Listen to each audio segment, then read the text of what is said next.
아멘. 자, 제목은 성막에 대한 말씀을 이제 지난주부터 시작했습니다. 성막에 대한 말씀을 드리는 이유는 이렇습니다. 우리가 성막을 통해서 우리의 일단은 심령 성전이 잘 지어져야 됩니다. 심령 성전이 잘 지어져야 되고, 이어서는 몸된 교회, 그리스도의 몸된 교회도 잘 지어져야 됩니다. 그러면 이어서 또 뭐가 지어지냐면 여러분의 삶도 잘 지어지게 되어 있습니다. 이것이 다 연결되어 있어요. 그래서 여러분이 축복받기 위해서는, 또 하나님의 은혜가 더하기 위해서는 여러분의 심령 성전이 잘 지어지고, 또한 교회의 어떤 그리스도의 몸도 잘 지어지면 자동적으로 그 은혜와 축복이 흘러갑니다.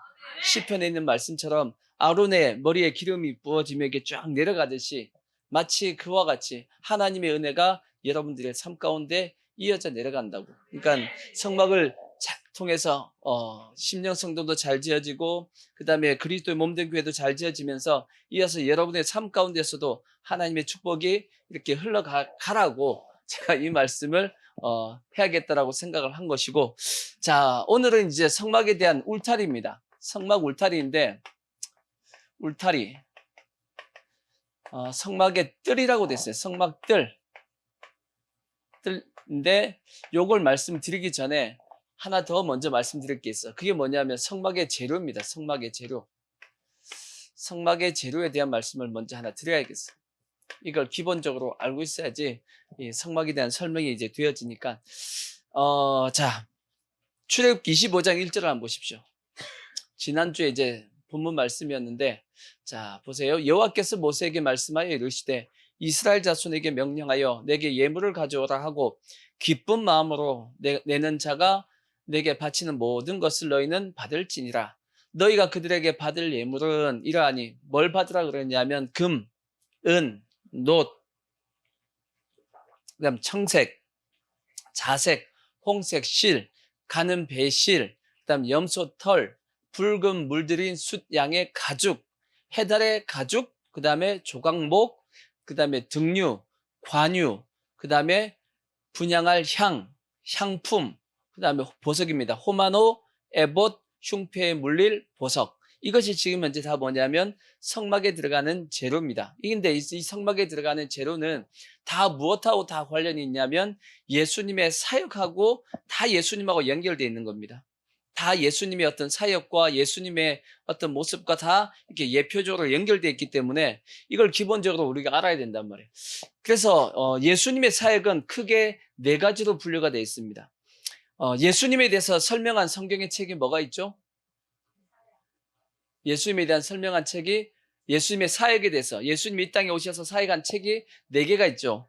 사복음서가 있어. 마태복음이 있고, 그 다음에 마가복음이 있고, 그 다음에 누가복음이 있고, 그 다음에 요한복음이 있잖아. 그죠? 근데 성경 보면 사복음서를 이렇게 얘기하는데, 때로는 공관복음이라고 얘기할 때도 있어요. 공관복음은 뭘 빼냐면 요한복음을 빼요. 공관복음은 뭐냐면 공통적인 관점에서 본 복음이에요. 그러니까 그것은 마태, 마가, 누가를 얘기하고, 거기다가 요한은 관점이 좀 다릅니다. 그래서 사복음서 그러면 요한복음까지 포함이 되고, 그 다음에 공관복음 그러면 마태, 마가, 누가복음이 예수님의 사역을 이제 태어날 때부터 순서별로 쭉 기록해 놨습니다. 근데 이제 마태복음은 우리가 다 읽어보면 그 내용이 그 내용 같은데 약간씩 틀려요. 잘 보면 마태복음은 예수님의 뭐에 대한 말씀을 기록해 놨냐면 왕으로 오신 예수님이야. 뭘로 오신? 왕으로 오신 예수님. 그 다음에 마가복음은 종으로 오신 예수님이야. 종으로 오신 예수님. 누가복음은 사람으로 오신 예수님이에요. 요한복음은 뭘까? 메시아로 오신 예수님이야. 메시아로 오신 예수님. 예수님의 사역이 크게 네 가지의 사역입니다. 그래서 왕으로 오신 예수님 그러면 힘과 능력이겠죠. 그렇죠? 힘과 능력을 예표하는 것이고, 종으로 오신 예수님은 희생과 섬김, 그런 어떤 모습일 것이고, 누가복음은 사람으로 오셨으니까 순종하시고 충성하신 예수님, 그런 모습이고, 메시아의 하늘의 권세, 하늘의 권세의 모습이 기록이 돼 있단 말이에요. 약간씩 그래서 비슷한 것 같아도 약간씩 내용을 보면 틀려요. 근데 이것을 성경에 보면 하나님의 보좌에 네 생물이 있습니다. 네 생물이 있죠. 무슨 생물? 뭐가 있었죠? 몰라. 자, 에스겔서 1장 10절을 보시면, 에스겔서 1장 10절 보시면 그 얼굴의 모양은 넷의 앞은 첫 번째 뭐요? 사람의 얼굴. 그 다음에 넷의 오른쪽은 사자의 얼굴. 그 다음에 넷의 왼쪽은 소의 얼굴. 그 다음에 넷의 뒤는 독수리의 얼굴. 이렇게 돼 있죠? 이건 요한계시록에 보면 똑같이 기록이 돼 있어요. 자, 요한계시록 4장 7절을 보시면, 요한계시록 4장 7절. 그러니까 에스겔이 본 거하고 요한이 본 게 같은 걸 본 겁니다. 같은 걸 봤어요. 그래서 요한이 뭘로 어떻게 봤냐? 그 첫째 생물은 뭐 같고? 사자 같고 그랬으니까 이 사복음서를 이 생물로서 예표하는 모습이 있단 말이에요. 사자 그러면 어디 같아요? 마태, 마가, 누가, 요한 중에 어디 같아요? 사자는 뭐예요? 그렇죠. 왕이지. 그래서 마태복음의 별명이 뭐냐면 사자복음이라 그래. 마태복음의 별명이 뭐라고요? 사자복음이라고 얘기한다고. 그 다음에 둘째 짐승은 송아지 같고, 아까는 소 같다 그랬지. 뭐 소나 송아지나 뭐. 그건 뭐에 대한 말씀이에요? 소는 뭐 하는 거예요? 내 일만 하잖아. 그렇죠. 이게 소입니다. 소복음, 마가복음을 소복음. 그래서 마가복음이 심플합니다. 맨날 일만 하는 심플해. 그래서 그 다음에 그 셋째 생물을 뭐 같고? 얼굴은 사람 같고. 이게 사람 나와 있네. 이게 여기는 나와 있네. 이거는 사람이네. 사람 나와 있고. 그 다음에 마지막에 독수리 같고. 독수리는 메시아. 그래서 요한복음을 독수리 복음이라고 그렇게도 얘기한단 말이에요. 자, 이걸 이제 가지고 우리가 아까 봤던 그 이제 여러 가지 성막에 들어간 재료에 대해서 설명을 하는데, 자, 거기 보면 아까 출애굽기 25장을 보시면, 자, 첫 번째, 자, 그때 이 3절 보시면 금속에 금 있죠. 그 금속. 그럼 어디 같아요, 여기서? 마태, 마가, 누가, 요한 중에 금은 뭐예요? 금은 왕이지, 왕이 금이지. 그 다음에 은은 뭐 같아요? 은은 여기 은입니다. 나중에 은이 왜 이건지에 대한 설명은 제가 오늘 말씀에 은이 나오기 때문에 설명을 좀 더 드릴게요. 자, 은. 그 다음에 놋은 어디겠어요? 놋은 마가입니다. 놋. 그러면 저건 뭐야? 요한은 뭐야? 하나 나중에 밑에 보면 뭐가 있냐면 각종 보석이 있어. 보석이 여기 있어. 이런 식으로 나눈다고, 재료를. 이해가 되시죠? 예, 기본적으로 우리가 이걸 알고 있어야지만 성막에 대한 설명을 이제 할 수 있고. 그 다음에 실도 마찬가지. 실이 색이 몇 개가 있어요? 청색, 자색, 홍색, 가는, 배실. 4개가 있어. 자, 그러면 청색은 어디 있을까? 청색은 하늘이잖아. 청색, 여기 청색이고. 그 다음에 자색 옷은 누가 입죠? 왕이 입죠. 왕. 예, 여기 자색입니다. 왕이 입어요. 여러분, 예수님께서 빌라도가 잠시 이제 예수님 어디에 보내요? 헤롯한테 보내잖아. 헤롯이 예수님에게 뭘 입혀요? 자색 옷을 입혀요. 자색 옷을. 왜? 왕이라고 놀리려고 입히는 성경에 나와 있다고. 그 다음에 홍색은 뭐겠어요? 홍색은 예수의 피지. 홍색. 그 다음에 뭐가 남았어요? 가는 배실. 저 가는 배실로 뭘 만드냐면 세마포를 만듭니다. 세마포가 뭐죠? 우리가 입어야 될 옷이라고. 인간이 입는 옷이 세마포라고. 그래서 요 가는 배실. 흰 옷. 이해가 되시죠? 요런 식이야, 요런 식. 그러니까 기본적으로 우리가 성막의 재료를 이렇게 구분할 때 요런 식으로 구분하고, 나중에 이제 뭐 붉은 저런 것은 나중에 다 저 부분에 대한 설명을 할 때 이렇게 이제 말씀을 드릴게요. 아시겠죠? 이렇게 구분한다는 기본적인 상식을 가지고 계시라고. 이렇게. 처음 들었죠? 이런 거 처음 들어. 이거는 공부해야지 아는 거야. 이런 게 있어요. 이런 게 있다 하는 걸 아시고 이렇게 구분법이 이렇게 됐다 하는 것을 아시고 자 이제 오늘은 뭐에 대한 말씀이냐면 성막 울타리에 대한 말씀입니다. 성막은 기본적으로 어떻게 생겼냐면 이렇게 생겼죠. 이렇게 생겼습니다. 자, 생겼고 자 여기가 이렇게 이건 뭐죠? 사 이건 동서남북이에요. 동, 서, 남, 북 이렇게 되어 있습니다. 자, 동쪽이 이제 이쪽이죠, 이쪽. 이렇게 동쪽 이렇게 되어 있고, 자 문입니다. 문 이렇게 되어 있고 들어가자마자 뭐가 있어요? 성막에 들어가자마자 번제단이 있어요. 번제단이 있고 그 다음에 번제단을 지나면 물두멍이 있어요. 물두멍. 그 다음에 성소와 지성소를 이렇게 나눈다고. 여기를 성소, 또 여기를 지성소라고 이렇게 나눈단 말이에요. 딱 성소 안에 딱 들어가면 우측편에 뭐가 있냐, 여기. 떡상이 있어, 떡상. 진설병을 낳는 떡상이 있고, 그 다음에 좌측편에 딱 보면 여기에 촛대가 있어, 촛대. 그 다음에 여기에 뭐가 있냐면 향단이가 있어, 분향단. 분향단이 있고 그 다음에 성소와 지성소를 사이에 막고 있는 이걸 뭐라 그러죠? 휘장이라 그래요. 휘장. 그리고 휘장을 지나서 들어가면 여기에 뭐가 있어요? 법궤가 있다. 법궤 위에 뭐가 있냐면 천사 2명이 날개를 쫙 펴고 이렇게 있다. 이게 성경에 보면 덮는 그룹이라고 돼 있어요. 덮는 그룹. 그 덮는 그룹을 실제는 하나님께 누구에게 시켰냐, 그걸 맡겼냐면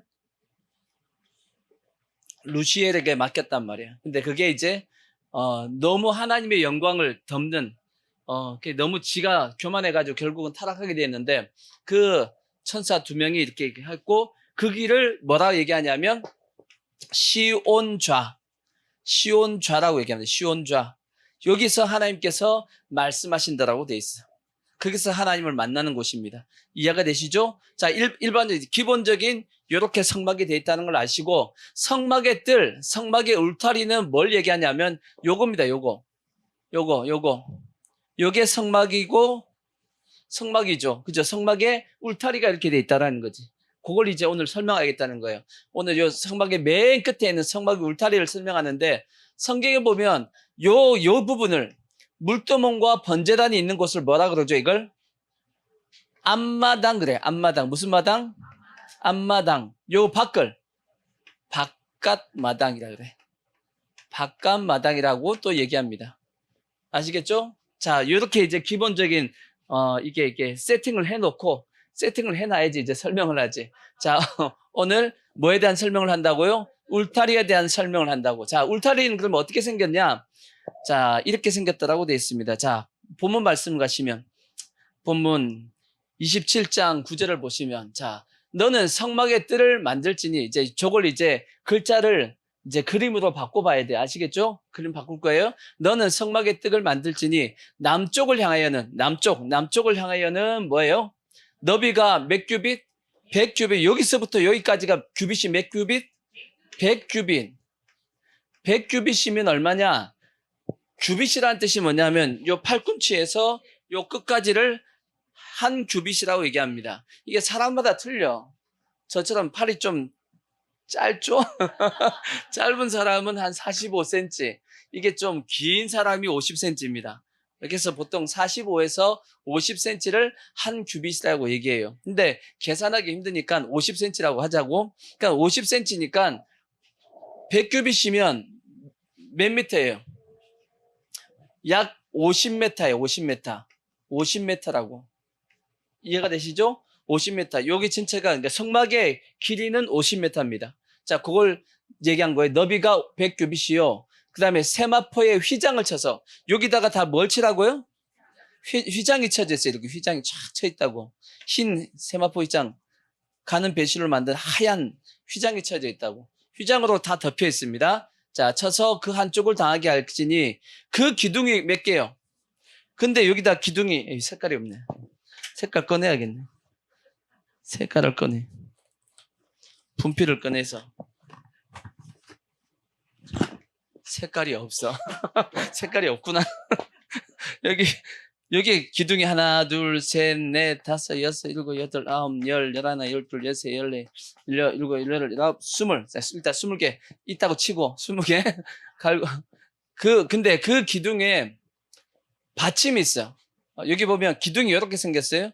기둥이 이렇게 생겼는데, 이 부분은 나중에 지을 때 좀 더 자세하게 설명이 되는데 38장 17절을 보십시오. 38장 17절 보시면 기둥의 받침은 뭘로 돼 있다? 기둥의 받침이 이렇게 이제 받침을 만들라는 거예요.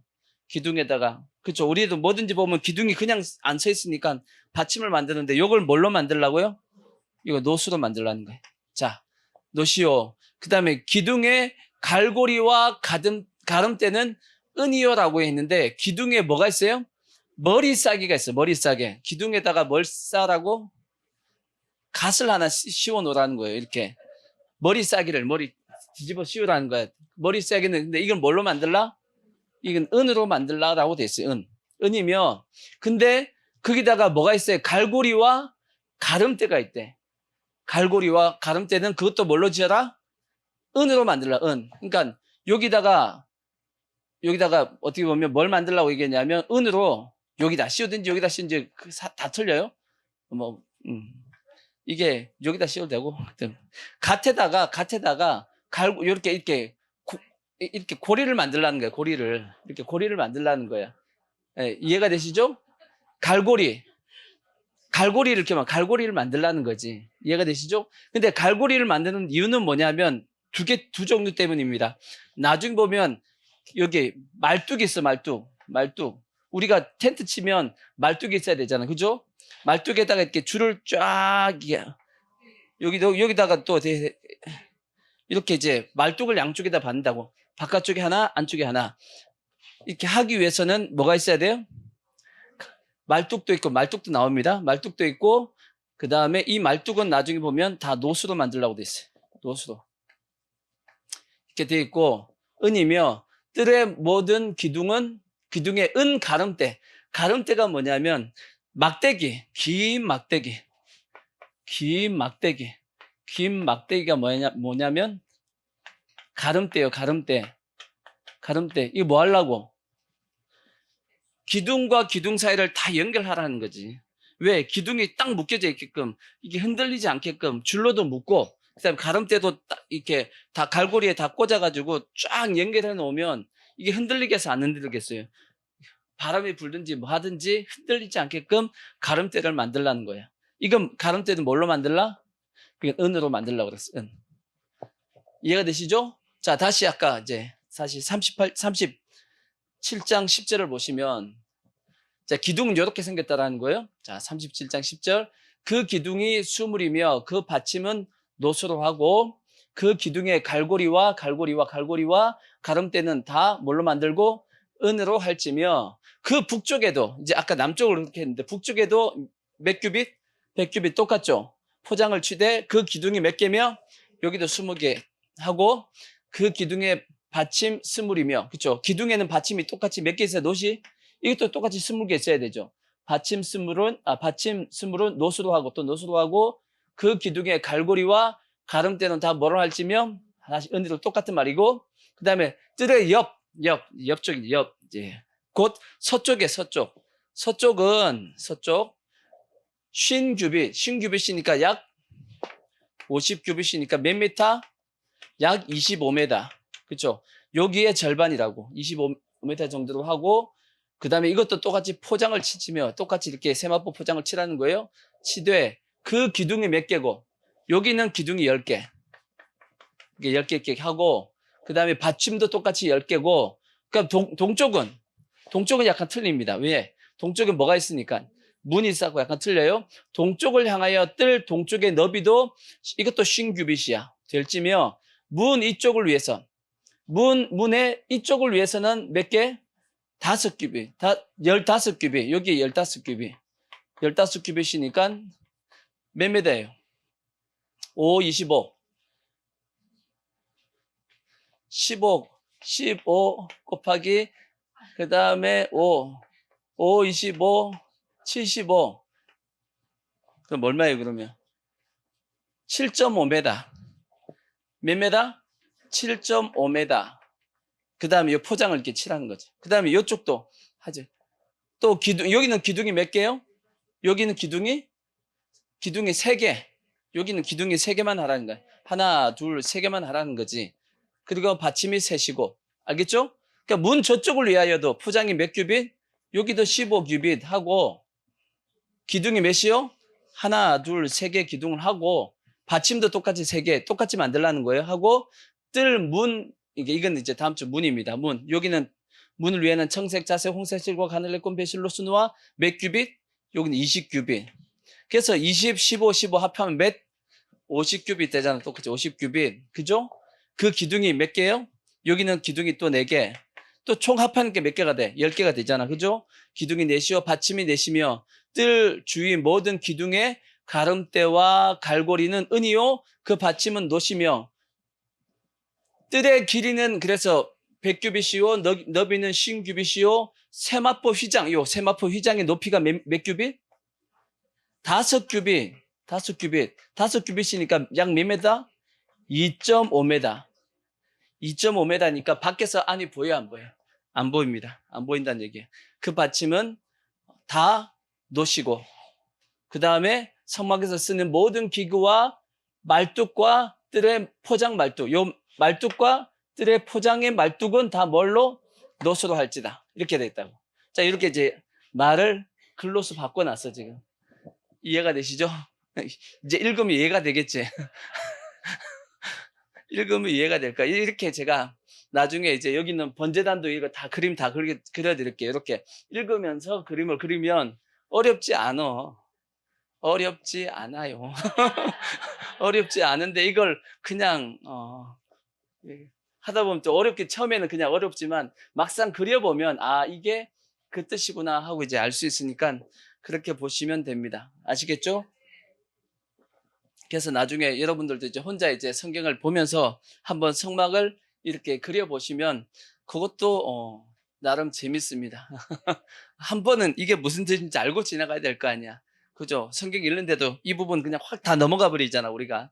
그냥 눈으로 살짝 계속 넘겨버리는데 그냥 대충 넘겨버리는데 한번 이렇게 그려보시면서 성막을 보면 이게 그 뜻이구나 하고 우리가 그릴 수도 있습니다. 자, 이제 성막 울타리에 대한 이제 자세한 설명을 이제 먼저 이제 드려야 되겠습니다. 그러니까 첫 번째가 뭐냐? 성막 울타리가 그러면 이 얘기하는 영적인 의미가 뭐냐는 거지. 영적인 의미가. 첫 번째는 이거는 예수안을 뜻합니다. 예수안. 뭔 뜻이냐면 요 안에 있으면 구원을 받고 요 밖에 있으면 구원을 못 받는다는 뜻이에요. 자, 성경에 보시면 계시록 11장 1절을 보시면 계시록 11장 1절 보시면 이런 말씀이 있어요.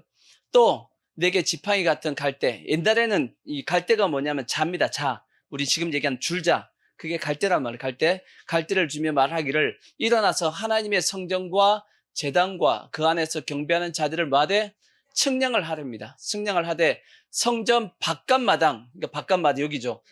성막 밖에는 뭐 하지 말고 측량하지 말랍니다. 그냥 놔둬라. 왜? 이것은 누구에게 주었으니?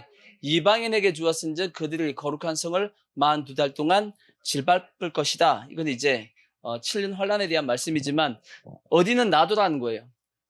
바깥은 놔두라는 거지. 거기는 이방인에게 주었으니까 구원이 있다 없다? 구원이 없다는 겁니다. 그러니까 반드시 구원받기 위해서는 어디에 들어와야 돼요? 성막 안에 들어와야 된다 그 뜻입니다. 그러니까 이것은 성막 안은 울타리는 뭐냐면 구원의 울타리입니다. 여기 안에 있으면 뭘 받고? 구원을 받고 이 울타리 밖에 있으면 구원을 못 받는다 그 뜻입니다. 그래서 우리는 반드시 어디 안에 있어야 되냐면 예수 안에 있어야 된다고. 그래서 예수님께서 누누이 어디 안에 있으라고 말씀했죠? 내 안에 거하라. 나도 너희 안에 거하겠다라고 예수님께서 말씀했듯이 우리는 반드시 어디에 거해야 되냐면 예수 안에 거하셔야 됩니다. 아멘. 예수 안에 뭐가 있냐? 그 안에 다 있습니다. 자, 요한복음 15장 우리가 잘 아는 4절부터 보시면 이런 말씀이 있습니다. 요한복음 15장 4절 보시면 내 안에 거하라. 나도 너희 안에 거하리라. 가지가 포도나무에 붙어있지 아니하면 스스로 열매를 맺을 수 없음 같이 너희도 내 안에 있지 아니하면 그러하리라. 그죠? 예수 안에 붙어있으면 열매를 자연스럽게 맺지만 그것이 아니면 열매를 맺을 수 없다. 나는 포도나무여 너희는 가지라. 그가 내 안에 내가 그 안에 거하면 사람이 열매를 많이 맺나니 나를 떠나서는 너희가 아무것도 할 수 없다. 그래서 우리가 예수 안에 있지 않고서는 아무것도 할 수 없다는 걸 꼭 기억하시고, 그래서 예수 안에서 하지 않은 모든 것은 하나님께서 측량하지 않습니다. 그래서 우리가 예수님 믿기 전에도 착하게 살고 하다가 주님 앞에 나온 사람이 있겠죠. 예수 믿은 사람이 있겠죠. 그러면 예수 믿기 전에 착한 일을 한 것에 대해서 상이 있을까 없을까? 없습니다. 하나님이 뭘 안 하냐면 계수를 안 한 겁니다. 예수 밖에서 한 것은 계수하지 않습니다. 그래서 성경에 보면 또 그런 예표가 여러 가지가 있는데, 성경에 보면 나이가 적힌 사람이 있어요. 나이가 적힌 사람. 성경에 족보가 많죠. 족보가 쭉 나오는데 거기 보면 나이가 있는 사람이 있어요. 몇 년 살다가 죽었다 하는 나이가 있는 사람이 있고, 똑같은 족보인데도 불구하고 그냥 낳고 죽었다 하는 사람이 있어요. 나이가 없는 사람이 있어. 그 차이가 뭐냐면 하나님이 계수한 사람이고 하나님이 계수 안 한 사람이에요. 그러니까 구원받은 사람은 뭐가 있냐면 나이가 있어요. 나이가 있고, 구원받지 않은 족보는 나이가 없습니다. 하나님께서 계수 안 했다는 뜻이에요. 그래서 우리가 반드시 어디 안에서만 열매를 맺을 수 있냐? 예수 안에서만 열매 맺을 수 있어요. 그리고 예수 안에 우리에게, 인간에게 필요한 모든 것이 다 있습니다. 있어요. 성경에 그런 말씀이 어디 있냐? 성경에 있겠지. 자, 에베소서 1장 3절을 보시면 그런 말씀이 이렇게 있다고. 자, 보세요. 찬송하리로다. 하나님 곧 우리 주 예수 그리스도의 아버지께서 어디에서? 그리스도 안에서 하늘에 속한 모든 신령한 복, 하늘에 속한 모든 신령한 복은 다 어디 있어요? 예수 안에 있어요. 예수 안에. 예수 밖에는 없다고. 그 다음에 또 곧 창세 전에 어디에서? 그리스도 안에서 우리를 택하사 우리로 사랑 안에서 그 앞에 거룩하고 흠이 없게 거룩하고 흠이 없게 하는 것도 다 어디 안에서? 예수 안에서만 가능합니다. 그리고 그 기쁘신 뜻대로 우리를 예정하사 예수 그리스도로 말미암아 자기의 아들이 되게 하셨다. 그러니까 하나님의 아들 되는 것도 어디 안에서? 예수 안에서만 되는 겁니다. 이는 그의 사랑하시는 자 안에서, 똑같이 예수 안에서죠, 우리에게 거저 주시는 바 그의 은혜의 영광을 찬송하게 하려 하는 것이라. 그러니까 우리가 예수 안에서 하나님의 은혜와 영광을 우리가 받게 되고, 그래서 찬송하게 된다, 그 뜻입니다. 이어서 우리는 어디 안에서? 그리스도 안에서 그의 은혜에 무엇을 따라서? 그러니까 예수 안에서 은혜의 풍성함을 받는다고. 따라서 그의 피로 말미암아 속량 곧 죄사함을, 그러니까 예수 안에서 죄사함을 받는 것입니다. 이는 그가 모든 지혜와 총명을 우리에게 넘치게 하사 그 뜻의 비밀을 우리에게 알리신 것이요 그의 기뻐하심을 따라 또 어디 안에서? 그리스도 안에서 때가 찬 경륜을 위하여 예정하신 것이니 하늘에 있는 것이나 땅에 있는 것이 다 어디 안에서? 그리스도 안에서. 그러니까 계속 그리스도 안에서 예수 안에서. 그게 설명이 되어 있듯이 모든 이 땅에 좋은 것은, 우리에게 필요한 것은 다 어디 안에 있다? 예수 안에 있다라는 것을 여러분 꼭 기억하시고 딴 데서 찾지 마시라고. 예수 안에 있으면 그 안에서 다 찾을 수 있습니다. 그 안에 다 있다고. 절대. 그래서 우리는 딴 거 뭐 찾으려고 세상 나가지 마시고 예수 안에 있다라는 것을 꼭 기억하시고. 아멘. 자, 그 다음 또 말씀해 보면, 자, 성도는 또 성막 울타리가 예표하는 것이 뭐냐면, 이 성도가 뭐냐면 성도가 기둥입니다. 기둥. 우리가 다 뭐다? 기둥이다. 성도가 기둥이다 하는 말씀이 있는데, 자, 갈라디아서 2장 9절을 보시면 또 이런 말씀이 있어요. 또 기둥같이 여기는 야고보와 게바와 요한도 그렇게 됐어요. 뭐처럼 여기는? 기둥같이. 초대교회에 기둥처럼 쓰임받은 사람이 누구다? 야고보와 게바와 요한이다. 요 야고보는 예수님의 제자 야고보가 아니고 예수님의 동생 야고보입니다. 여기는. 그러니까 초대교회 기둥처럼 야고보와 베드로와 요한이 쓰임받았다 하는 말씀이 있고, 사무엘상 2장 8절도 보시면 자, 가난한 자를 진토에서 일으키시며 빈궁한 자를 거름더미에서 올리사 귀족들과 함께 앉게 하시며 영광의 자리를 차지하게 하시는도다. 땅의 누는, 그치, 땅의 기둥은 누구의 것이라? 여호와의 것이라. 여호와께서 세계를 그것들 위에 세우셨도다. 그러니까 이 인류의 역사도 보면 기둥같이 딱 세워진 사람들이 있다고, 그 사람들을 중심해서 하나님께서 역사를 진행시켜 나가신다, 그 뜻입니다. 그러니까 성경의 역사도 마찬가지죠. 성경의 역사도 아담을 중심해서, 그 다음에 에녹과 노아와, 그 다음에 아브라함, 이삭, 야곱, 그 다음에 요셉, 모세, 여호수아, 사사들 다 뭐예요? 그 사람들이 기둥이라는 게, 기둥. 그 사람들을 중심해서 역사를 하나님께서 진행시켜 나간다, 그 뜻이고, 세상 역사도 마찬가지죠. 세상에서도 각 나라별로 바빌론 그러면 느부갓네살 왕이라든지 각 이제 고레스 왕, 그 다음에 로마의 황제들 쫙 이렇게 있듯이, 이렇듯이 어떤 사람들을 기둥으로 세워가지고 하나님께서 역사를 진행시켜 나가신다, 그 뜻입니다. 그래서 우리들도 하나님 앞에 이런 욕심을 가져야겠지. 어떻게 쓰임 받고 싶어요? 그렇죠. 기둥같이 쓰임 받고 싶은 우리의 마음이 있어야 되는 겁니다. 자, 그래서 성경에 보면 기둥같이 쓰겠다는 사람들도 있어요. 계시록 3장 12절에 보면 그런 내용이 있어요. 계시록 3장 12절 보면 필라델피아 교회에 대해서 이기는 자는 내가 하나님의 성전에 뭐가 되게 해주겠다? 기둥이 되게 해주겠다. 어떤 사람에게? 이기는 자에게. 그래서 우리는 기둥이 되려고 하셔야 됩니다. 그럼 어떤 사람이 기둥이 되냐? 빌라델피아 교회 같은 사람이 기둥이 되는 거예요. 그 앞에 보시면 어떤 사람이냐 하고 보니까 이런 사람이었어요. 그 앞에 보면 인내의 말씀을, 자, 그 앞에, 그치? 9절부터 보시면 보라, 사탄의 회당 곧 자칭 유대인이라 하나 그렇지 아니하고 거짓말하는 자들 중에서 몇을 내게 주어 그들로 와서 내 발 앞에 절하게 하고 내가 너를 사랑하는 줄을 알게 하리라. 내가 나의 뭘 지켰으니까? 인내의 말씀을 지켰으니까 내가 너를 나중에 이기면 뭐 해주겠다? 기둥이 되게 해주겠다라고 말씀했어. 그러니까 우리가 기둥이 되기 위해서는 잘 버틴겨야 돼. 실제 인내의 말씀을 지켜야 됩니다. 그럴 수밖에 없지. 기둥은 뭘 다 맞아야 돼? 비바람을 다 받음에도 불구하고 흔들리면 돼, 안 돼요? 안 되죠. 내가 무너지면 내가 무너지면 번제단도 무너지고 물두멍도 무너지고 안에가 다 난장판이 돼버린단 말이에요. 그러니까 기둥은 인내의 말씀을 지키고 있어야 되는 겁니다. 그런 사람이 하나님 앞에 기둥같이 쓰임 받는다고. 그러니까 우리의 심령도 마찬가지. 우리의 삶 가운데 비바람이 불고 여러 가지 어려움이 있다 할지라도 흔들리지 않고 내 위치를 지키고 내 맡은 직분을 지키고 이렇게 할 때 하나님께서 그 사람을 뭐처럼 쓰실 수 있다? 기둥같이 쓰실 수 있다 하는 걸 우리가 아시고, 또 성경에 보면 여기는 안 나와 있지만 성전에 보면 두 기둥이 있죠. 성전에는 두 기둥이 있다라고 성경에 기록이 돼 있단 말이에요. 자, 열왕기상 7장 21절을 보시면 성전의 두 기둥, 이 두 기둥을 성전의 주랑 앞에 세우되 성전 앞에다가 두 기둥을 크게 높이 세웠단 말이에요. 그 오른쪽 기둥을 세우고 이름을 야긴이라 그러고, 그 다음에 왼쪽 기둥을 세우고 그 이름을 보아스라고 했단 말이에요. 보아스. 야긴의 뜻이 뭐냐? 저가 세우리라. 이게 야긴의 뜻입니다. 이건 관주에 보면 적혔어요. 그 다음 보아스는 저에게 능력이 있다.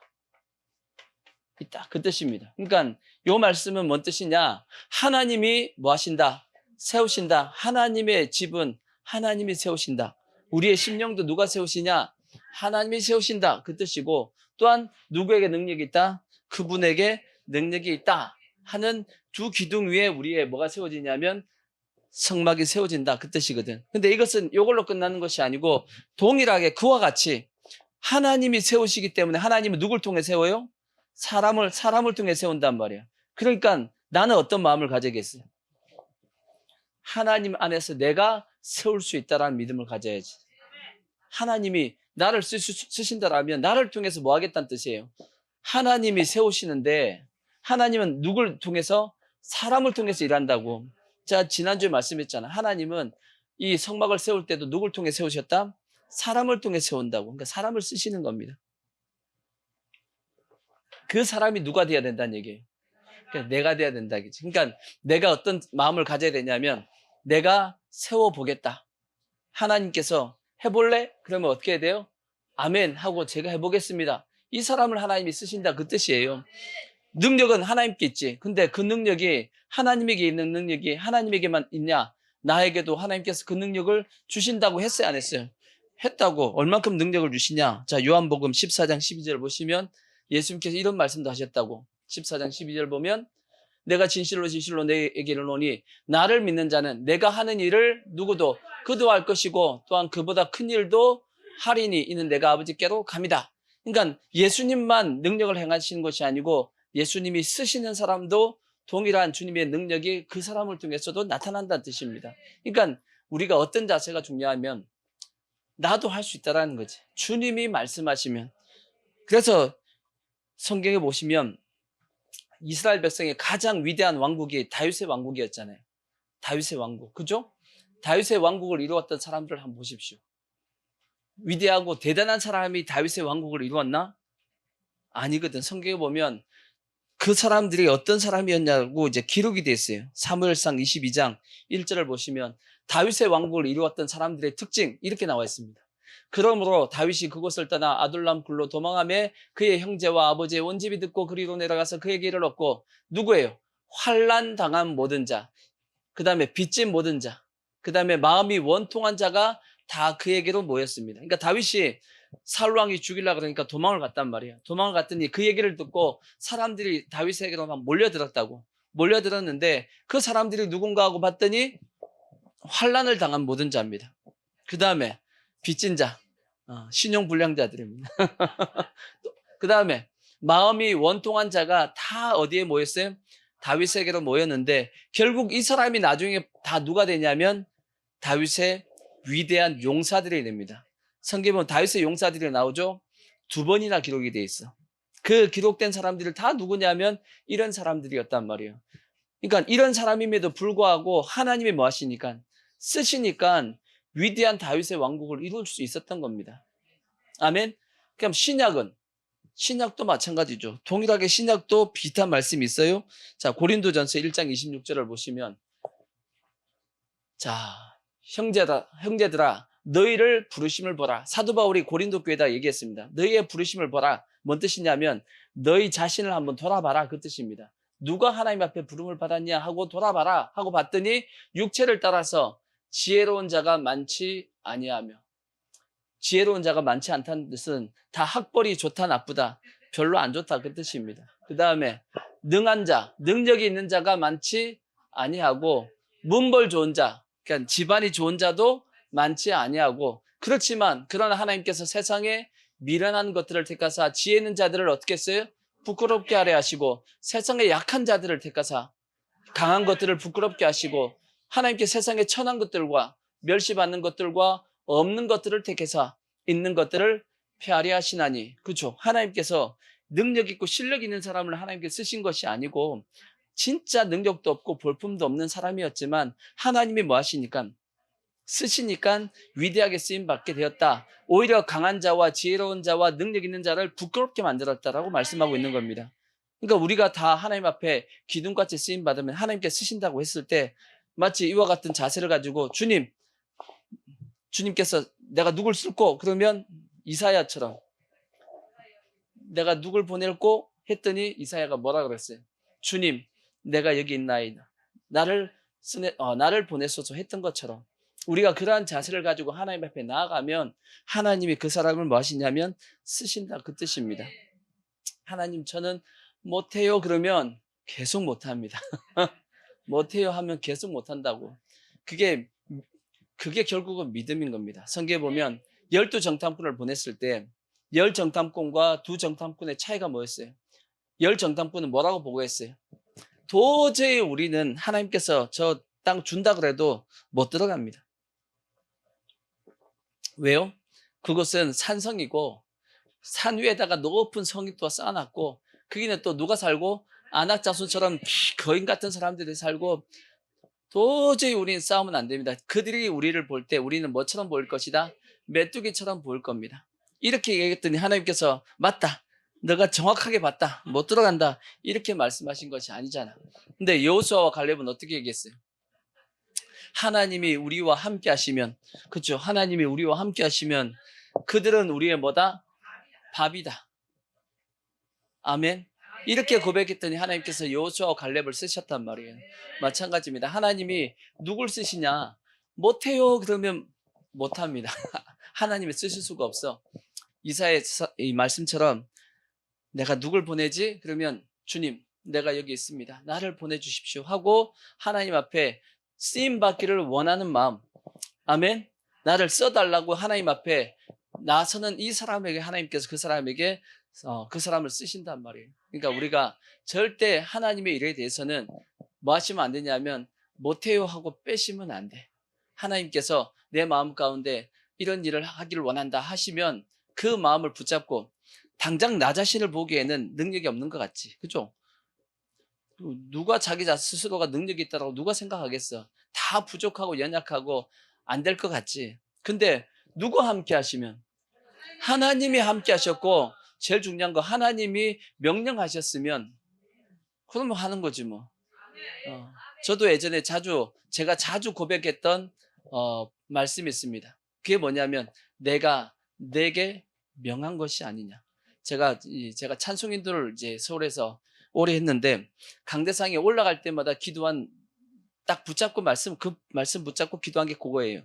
내가 내게 명한 것이 아니냐. 너는 못할지 모르겠지만 내가 너와 함께하면 되는 거지. 그 말씀 붙잡고 계속 용기 내고 올라갔단 말이에요. 그런 것처럼 마찬가지입니다. 자기 스스로를 자기가 돌아보면 할 수 있다라고 생각할 수는 없지. 근데 주님이 명령했으면 주님이 알아서 하시겠지 뭐. 주님이 알아서 능력 주시겠지. 이런 마음을 가지고 그러니까 명령하신 분만 확실하면 돼요. 내가 욕심을 내서 하는 것이 아니고 주님이 하라고 했으면 하면 됩니다. 모든 뒤에 하나님의 능력은 다 주님이 공급해 주신단 말이에요. 그러니까 하나님은 우리를 다 뭘로 쓰시길 원하냐 하면 실제는 다 기둥같이 쓰임받기를 원한단 말이에요. 그러니까 기둥으로서 우리가 다 쓰임받을 수 있기를 부탁의 말씀을 드리겠습니다. 아멘. 그 다음에 이제 성경에 보면 여기 이제 안 나와 있지만 조각목이라고 해서 조각목. 이 조각목이 어디에 쓰였냐면 요 기둥이죠. 요 기둥, 나무 기둥. 요게 실제는 성경에 요 재료가 기록되어 있지 않습니다. 이 기둥이 뭘로 되어 있는지 안 나와 있어, 성경에. 아무리 찾아도 없어서 다 뒤져봤는데 결국은 안 적혀 있다라고 나와 있어. 내가 다 찾아봤어. 근데 나중에 이제 찾다 보니까 안 적혀 있다라고도 나오더라고. 그러니까 보니까 안 나와 있어, 이게. 재료가 안 적혀 있습니다. 그리고 여기에는 근데 목회자들은 다 뭐라고 이제 신학자들은 뭘로 이제 설명을 하냐면 요 재료는 다 뭐였을 것이다라고 얘기하냐면 조각목이었을 것이다라고 생각하고 또 요 조각목을 그대로 놔둘 수 없으니까 이 조각목에다가 여기를 뭘로 쌌다고 얘기하냐면 노수로 쌌을 것이다. 노수로 다 쌌을 것이다라고 다 추정을 합니다. 추정을 하는데 근데 성경에는 뭐는 안 돼 있다? 기록은 안 돼 있다라는 거예요. 기록은 안 돼 있지만 조각목이고 노수로 샀을 것이다라고 다 모든 책들이 다 그렇게 돼 있더라고 보니까 그렇게 돼 있는데 조각목이 뭐냐 그러면 조각목은 뭐냐면 우리가 인터넷에서 조각나무를 딱 치시면 조각나무를 치시면 뭐가 나오냐면 조각조각된 나무가 나옵니다. 그 조각나무가 아니에요. 조각조각된 나무가 조각목이 아니고 이 조각목이라는 것은 뭐냐면 아카시아 나무라고 되어 있는데 영어로는 아카시아 나무로 되어 있습니다. 근데 이 조각목이 왜 우리는 조각목 되어 있냐면 한자를 따오다 보니까 조각목이라고 되어 있고 이 원래 이름은 시띠 나무라고 되어 있어요. 시띠 나무라고 되어 있는데 아카시아 나무 종류라고 되어 있습니다. 아카시아 종류 나무다 보니까 뭐가 있냐면 가시가 있어요. 가시가 있어요. 가시가 조그만 요런 가시가 있는 것이 아니고 우리가 어렸을 때 저기 고동 파먹을 때 학교 앞에서 고동 사가지고 먹을 때 가시가 이따만한 거 있잖아요. 그런 가시가 있는 나무야. 가시가 이렇게 큰 가시입니다. 그러니까 사람 손가락만한 가시라고 되어 있어요. 그러니까 가시가 큰 가시인가 봐요. 난 직접 안 봤으니까 몰라. 하여튼 큰 가시가 있고 그리고 나무가 아주 크게 자라는 나무가 아니고 삐딱 이렇게 자라는 나무인데 그 대신 이 나무가 사막에서 자라다 보니까 아주 단단하게 자란답니다. 이제 밀도가 높대요. 그래서 그러니까 이 벌레들도 못 파먹는데 그만큼 단단한 나무가 이 조각목이라고 이제 설명이 되어 있는데 하나님께서 이 조각목을 가지고 성막을 지으라고 말씀했어요. 이 조각목이 기둥에도 다 쓰이고 그 다음에 번제단에도 조각목이 쓰이고 나중에 이 성소를 둘러싸고 있는 이 널판도 다 조각목으로 만들게 되어 있습니다. 이 조각목인데 중요한 것은 왜 재료가 안 적혀 있을까? 왜 재료 안 적어놨을까? 적어두면 좀 편할 텐데 생각하다가 이제 제가 느낀 게 뭐냐면 이게 구원에 대한 말씀이거든. 그래서 누구나 구원받게 하려고 그랬나? 그러니까 이 조각목이 아무리 삐뚤삐뚤하다 할지라도 하나님께서 다 쓰실 수 있는 것처럼 어떠한 사람이라도 하나님께서 쓰시겠다라는 마음으로 제 조각목을 안 적어 놓나? 그런 생각도 들고 또 비슷한 개념이 또 하나가 있어요. 뭐냐면 나중에 뭐 물두멍이 나오든 물두멍이 나와요. 성경에 보면 물두멍은 뭐 하는 거예요? 물을 담는 곳이고 그 물을 통해서 나중에 제사장이 뭐 하는 곳이에요? 거기서 이제 손발 씻는 곳입니다. 그러니까 손발을 씻는다는 것은 뭘 한다는 얘기냐면 죄를 회개한다는 뜻이겠죠. 근데 물두멍에 뭐가 없냐면 치수가 없어. 크기가 안 나와 있어. 물두멍 뭐가 없다고요? 사이즈가 기록이 안 돼 있어요. 그게 뭔 뜻일까 그게? 왜 물두멍에는 사이즈를 안 기록해놨지? 물두멍이 크게 요만한가? 아니면 이따만한가? 뭔 뜻이겠어요? 어떤 죄라 할지라도 다 용서가 가능하다 그 뜻이거든. 죄의 크기와 무게와 상관없이 예수의 피로 씻으면 다 어떻게 된다? 죄사함을 받는다라는 개념으로 아마 이게 물두멍에는 뭐가 없을 것이다. 뭐가 없다? 크기가 기록되어 있지 않다라고 보는 겁니다. 이해가 되시죠? 그런 것처럼 하나님이 이 성막을 울타리를 이루는 이 나무의 재질을 하나님께서 기록하지 않은 것이 그런 이유 때문이 아닐까라는 이제 생각을 해봤다고. 중요한 것은 하나님께서 이러한 조각목을 쓰셨는데 이 조각목이 또 이제 누굴 예표하냐면 이것이 이제 예수님을 예표하고 우리를 예표한단 말이에요. 예수님이 예표한다는 말씀이 어디냐? 자, 이사야서 53장 2절을 보시면 53장 2절 보시면 우리가 잘 아는 말씀이죠. 그는 주 앞에서 자라나기를 연한 순 같고 마른 땅에서 나온 뿌리 같아서 고운 모양도 없고 풍채도 없은즉 우리가 보기에 흠모할 만한 아름다운 것이 없도다. 딱 뭐냐면 조각목입니다. 마른 땅에서 나오는 그는 멸시를 받아 사람들에게 버림을 받으며 강고를 많이 겪었으며 질고를 아는 자라 마치 사람들이 그에게서 얼굴을 가리는 것 같이 멸시를 당하였고 우리도 그를 귀히 여기지 아니하였도다. 저 모습이 딱 조각목입니다. 아무도 저 사막에서 자라는 저 나무에 대해서 귀하게 여기지 않습니다. 근데 하나님이 저 조각목을 써가지고 뭘 만들라고요? 그 귀한 하나님의 성막을 만들라고 하신 거예요. 근데 얼마나 한번 생각해 보세요. 만약에 성막의 기구가 아직도 있다라면 그 가격이 얼마나 되겠어요? 상상 이상입니다. 그죠? 그건 가격이 매겨질 수가 없어. 뭐 유명한 화가가 뭐 피카소가 그린 그림이 뭐 수천억 한다 할지라도 성막 기구 하나 딱 갖다 놓으면 게임이 안 되지. 안 그러겠어요? 근데 없어. 네, 없어. 없습니다. 다 파괴돼서 없고 지금 유대인들은 성전 지으려고 새로 다 만들었다라고 돼 있어요. 다 만든 걸로 알고 있는데 하여튼 그렇습니다. 하여튼 그래서 이 조각목이 누구다? 예수님이고 이 조각목이 누구다? 이게 우리입니다. 아시겠죠? 조각목이 우리고 근데 이 조각목을 그냥 쓸 수 없잖아. 조각목이 다 아까 얘기했듯이 뭐가 가득하고 가시가 가득하고 가시가 있고 그 다음에 나무가 다 삐딱삐딱하고 그래서 어떻게 해야 되냐면 그걸 다 다듬어야 되지. 가시도 다 잘라내야 되고 그죠? 그렇듯이 하나님께서 우리를 다 쓰시기 위해서는 원목 그대로 못 씁니다. 그걸 가져와서 하나님이 쓰실 수 있도록 다 뭐 하셔야 되냐면 다듬어야 돼. 가시도 다 잘라내야 되고 아멘. 그러니까 여러분들에게 있는 다 가시를 다 뭐 하시라고? 다 잘라내셔야 돼. 여러분 가시가 있어요 없어요? 여러분 가시 많아요 적어요? 커요 적어요?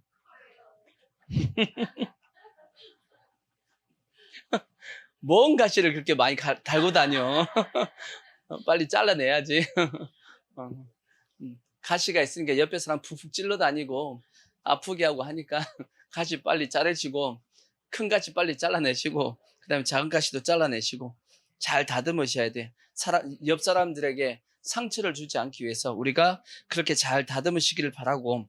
근데 이 조각목에다가 뭘 씌우라고 그랬어요? 일단은 밑에다가는, 위에다가는 뭘 씌우라고 그랬어요? 모자를 씌우라. 덮개 모자를 씌우라 했잖아. 근데 그것을 뭐라고요? 은으로 만들라고 그랬어. 아까 은에 대한 설명을 이제 잠시 드릴게. 은은 뭐냐? 왜 은이 아까 얘기했던 인간이냐, 이게 인간이냐? 인간이라고 얘기했죠? 은은 인간이다 라고 했는데, 은이 왜 인간이냐? 성경에 보시면, 자, 출애굽기 30장 12절을 보시면, 30장 12절 보면, 은인 이유가 있어요. 내가 이스라엘 자손의 수요를 조사할 때, 조사받은 각 사람은 그들을 계수할 때, 자기의 무엇을? 생명의 속전을 여호와께 드릴지니, 이는 그것을 계수할 때 그들 중에 질병이 없게 하려 함이라. 하나님께서 생명의 속전, 구원받은 구원의 값을 내라 그랬어. 뭘 내라고요? 구원의 값, 생명의 속전을 내라 그랬어. 근데 그 다음 무릇 계수 중에 드는 자마다 성소의 세겔로 얼마? 기억해. 뭔 세겔? 반세겔. 이걸 기억하세요. 반세겔을 기억해 놓아야 돼. 반세겔. 이게 뭐라고요? 이게 생명의 생명의 속전. 우리가 구원받은 값이에요. 구원받은 값을 얼마 내라? 반세겔 내라고 말씀했다고. 성소의 세겔로 반세겔을 낼지니 한 세겔은 20게라라. 그 반세겔을 여호와께 드릴지며 계수 중에 드는 모든 자 곧 20살 이상 된 자가 여호와께 드리되 너희의 생명을 대속하기 위하여 여호와께 드릴 때 부자라고 뭐 하지 말고, 부자라 할지라도 반세겔보다 더 내지 마. 그 다음에 가난하다 할지라도 덜 내지 마. 왜? 부자든 가난하든 뭘 통해서 구원받아요? 예수를 통해서 구원받아. 아시겠죠? 똑같아. 누구든지 상관없이 예수 그리스도를 통해서 동일하게 그 잣대를 가지고 구원받기 때문에 반세겔이 그래서 생명의 속전이 되는 거예요. 그래서 너는 이스라엘 자손에게 속전을 취하여 회막 봉사에 쓰라. 이것이 여호와 앞에서 이스라엘 자손의 기념이 되어 너희의 생명을 대속하리라. 그렇게 말씀했다고. 그러니까 반세겔 기억하고 계셨죠? 자, 그 다음 말씀 보시면 출애굽기 38장 24절을 보시면 여기에 어디에 쓰였는지 나옵니다. 성소에 뭘로? 건축 비용. 그러니까 이게 성막을 짓는데 건축 비용으로 드린 금은 성소의 세겔로, 금과 은이 아니고 그냥 금은 성소의 세겔로 29달란트 130세겔이며 괴수된 회중이 드린 무엇은? 은은 성소의 세겔로 100달란트와 1775세겔이니 계수된 자가 20세 이상으로, 그죠? 아까 계수된 자가 20세 이상으로 저거 뭐였어요? 반세겔 낸 거 그거죠? 60만 3,550명인즉 성소의 세겔로 각 사람에게 한 배가 곧 반세겔씩이라. 그러니까 60만 3,500명 50명이 반세겔을 다 냈다는 얘기예요. 이해가 되시죠? 다 내가지고 은 100달란트로 성소의 무엇과? 받침. 여기 이 성소에 쓰는 요 받침도 다 뭘로? 나중에 보면 은으로 하라고 돼 있어. 받침과 휘장문, 기둥 받침. 여기 기둥이 있겠죠. 요 기둥의 받침도 다 뭘로? 여기도 요 받침을 다 은으로 하고 모두 100개를 부어 만들지니 각 받침마다 한 달란트씩 모두 100달란트요. 1775세겔로 기둥 갈고리를 만들고, 뭘 만들고? 여기를, 요 기둥에 갈고리 있잖아, 갈고리. 요 갈고리를 뭘로 만들고? 이 은으로 반세겔씩 받은 걸로 이제 만들고, 기둥 머리 싸게, 여기 머리 싸게 있네, 머리 싸게, 여기 좀 기둥 머리를 싸고를, 기둥 가름대를, 가름대를 다 뭘로 만들고? 은으로 만들라는 거지. 드린 놋은 70달란트와 2400세겔이라 이것으로 회막문 기둥 받침과 놋재단과 놋그물과 재단의 모든 기구를 만들 것이며. 그러니까 아까 읽었던 은 가지고 그 반세겔 받은 거 가지고 뭘 만들려고 그랬어요? 요거 만들려고 그랬다고. 요거 이 반세겔로 만들려고 했다고. 그러니까 이 반세겔을 이 모자는 뭘로 만든 거예요? 생명의 값으로 만든 거야. 생명의 값으로 만들었다고. 이게 신약의 말씀하고 딱 연결되는 게 딱 떠오르는 게 있나요?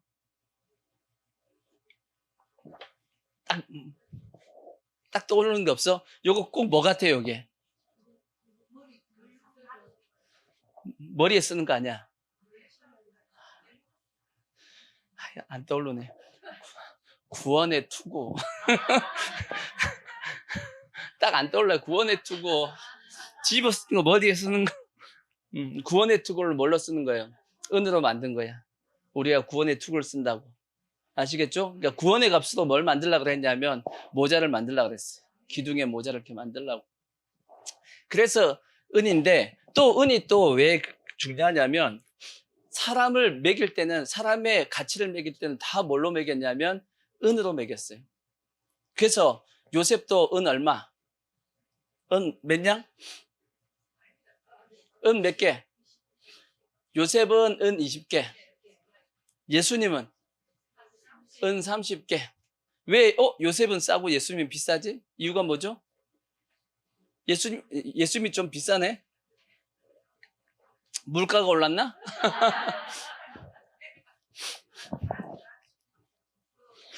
물가는 실제적으로 언제부터 올랐냐면 경제가 발전하면서 같이 오른 거예요. 저 때는 농경사회는 경제가 발전하진 않습니다.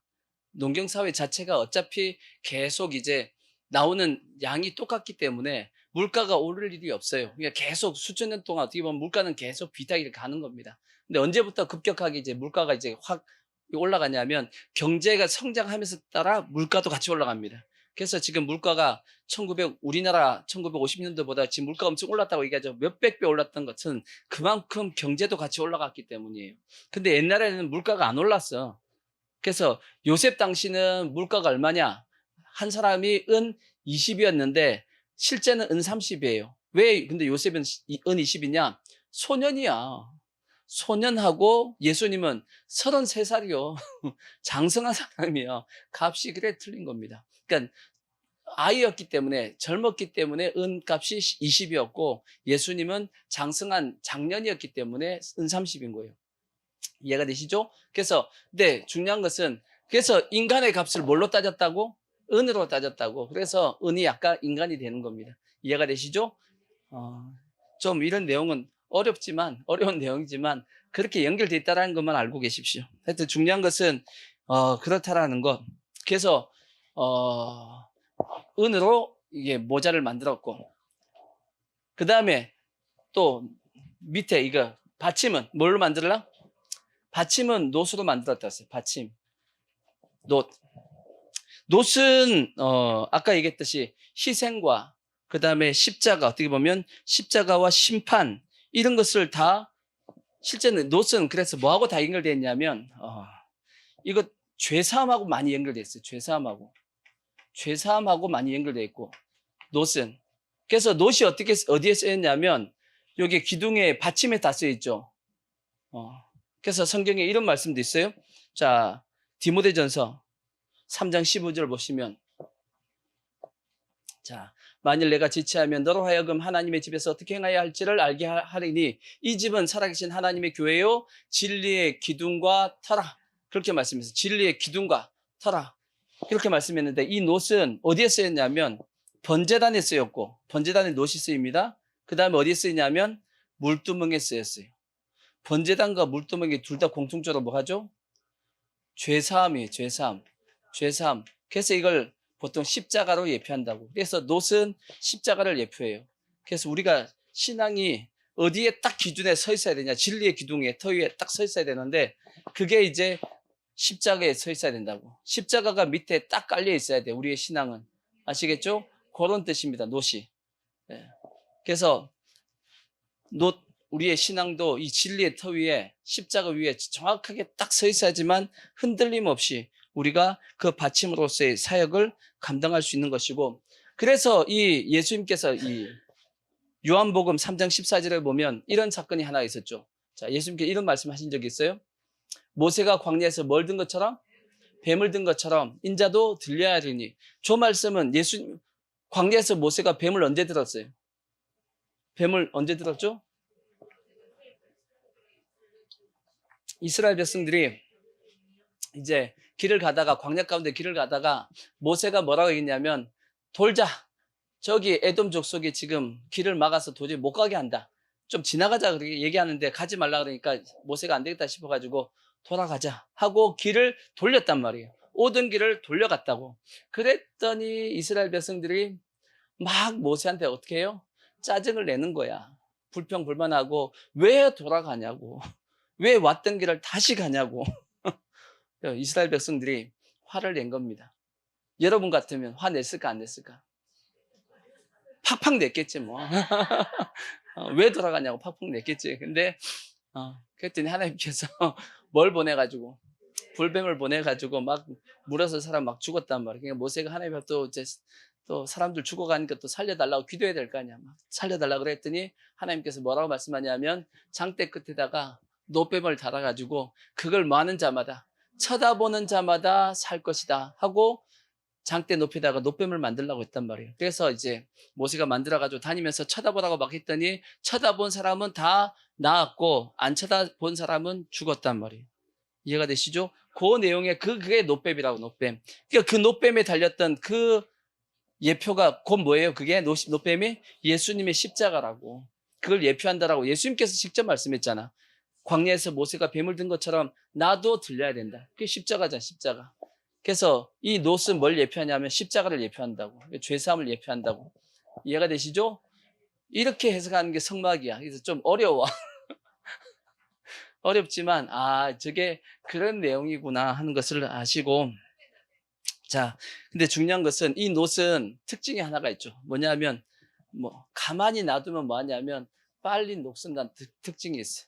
그래서 우리가 놋은 열심히 뭐 해줘야 돼요? 닦아줘야 돼요. 열심히 닦아줘야 돼요. 아시겠죠? 열심히 뭐 하라는 뜻이겠어요? 열심히 회개하라는 뜻이에요. 우리는 마치 인간이 똑같습니다. 인간은 가만히 놔두면 착하게 살까요? 악하게 살까요? 꼭 기억하십시오. 인간은 가만히 놔두면 악한 짓 합니다. 다윗처럼. 다윗처럼. 가만히 놔두면 착하게 살 인간들이 아니야. 아무리 착한 인간도 가만히 놔두면 악한 길로 갑니다. 그래서 마치 뭐하고 똑같았냐면 철이나 녹 같은 경우는 그 습기를 이렇게 흡입하잖아요. 그죠? 습기가 닿음으로 해서 뭐가 나냐면 녹이 씁니다. 녹이 쓸면서 본인 자체가 썩어져 갑니다. 그게 철이요. 그게 놋이란 말이에요. 동이란 말이에요. 이해가 되시죠? 그러듯이 그것이 인간이기 때문에 끊임없이 습기가 접한 것을 다시 뭐 해줘야 돼요? 닦아내야 돼. 아시겠죠? 그러니까 매일마다 우리는 뭐 하셔야 되냐면 예수의 피로써 여러분의 죄를 빨리 닦아내셔야 돼. 그래야지만 이 놋이 뺀질뺀질하고 빛나고 더 나가서 이 물두멍 뭘로 만들려고 그랬어요? 놋으로 만들었다고. 왜 물두멍 놋으로 만들려고 그랬냐면 그 당시 지금은 거울이 뭐예요? 저 거울이 깨끗하게 다 잘 보이잖아. 근데 저 거울 나온 지가 얼마 안 됐단 말이에요. 저것이. 예전엔 다 뭘로 봤어요? 놋으로 봤다고. 놋을 깨끗하게 반질반질하게 닦으면 이렇게 딱 보면 놋으로 이렇게 자기 얼굴을 쳐다봤다고. 그러니까 이게 깨끗하게 보여요? 희미하게 보여요? 희미하게 보인단 말이에요. 그래서 고린도전서에 보면 성경에 보면 너희가 거울로 보는 것처럼 희미하게 보이나 그렇게 돼 있다고. 우리가 이 말씀이 우리는 이해가 안 되지. 우리 거울로 보면 선명하게 잘 보이는데 왜 희미하게 보인다 그랬지? 이유는 뭐냐면 그 당시는 놋이었기 때문이에요. 놋. 그때 당시 잘 안 보였단 말이에요. 그래서 사도 바울이 희미하게 보인다라고 얘기한 겁니다. 이 설교 아직 안 끝났는데 시간 다 돼버렸네. 이거 어떻게 하지? 여기서 끝내야겠다. 시간 너무 많이 갔다. 다음에 이어서 하자고. 시간이 됐으니까 하는데 하여튼 한 가지만 이제 더 마치고 이제 정리하자고요. 다음에 좀 이어서 하고 결국은 성막 울타리의 목적이 뭐겠어요? 뭐 하려고 지은 거야 지금? 뭐 하라고? 물론 예수 안에 가라는 뜻이고 이건 울타리의 목적이 뭐 울타리가 왜 세워진 거예요? 그렇죠. 울타리의 목적은 이 안에 있는 것을 보호하기 위해서입니다. 예수를 보호하고 아멘.